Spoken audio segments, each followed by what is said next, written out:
హృదయంలో నిలబడుతున్న యేసుని ద్వారా సాతాను ఇతను వెళ్ళబోతున్నాడు అని పరిశుద్ధ సాతాను ఏసై కలిగి ఉన్న ఆత్మ పరిశుద్ధాత్మను కూడా సాతాను అందుకు ప్రభు అన్నాడు, మనుష్య కుమారులకు వ్యతిరేకంగా మాట్లాడిన కుమారుడికి వ్యతిరేకంగా మాట్లాడిన క్షమాపణ ఉంది, కానీ పరిశుద్ధాత్మకు వ్యతిరేకముగా మాట్లాడడానికి ఇప్పటి యుగంలో రాబో యుగంలో వారికి క్షమాపణ దొరకదు బాబు అన్నాడు. అంటే పరిశుద్ధాత్మ ద్వారా వాడు జరిగించేటువంటి పరిచర్యను సాతాను ద్వారా జరిగిస్తున్నాడని ఎవరన్నా నోరు జారితే వాడికి క్షమాపణ ఉండదు, శిక్ష ఖచ్చితంగా పొందాల్సిందే.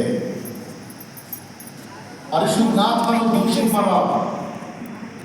తండ్రినన్నా ఊరుకుంటాడంట, కుమారునన్నా ఊరుకుంటాడంట, పరిశుద్ధాత్మ అంతే ఊరుకుంటాడు.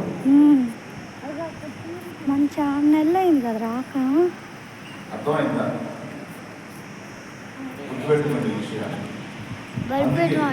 ఎవరైనా దేవుని పరిచర్య చేస్తున్నప్పుడు నీకు అవగాహన లేకపోతే అర్థం చేసుకోవడానికి ట్రై చేయి, అవగాహన చేసుకోవడానికి ట్రై చేయి.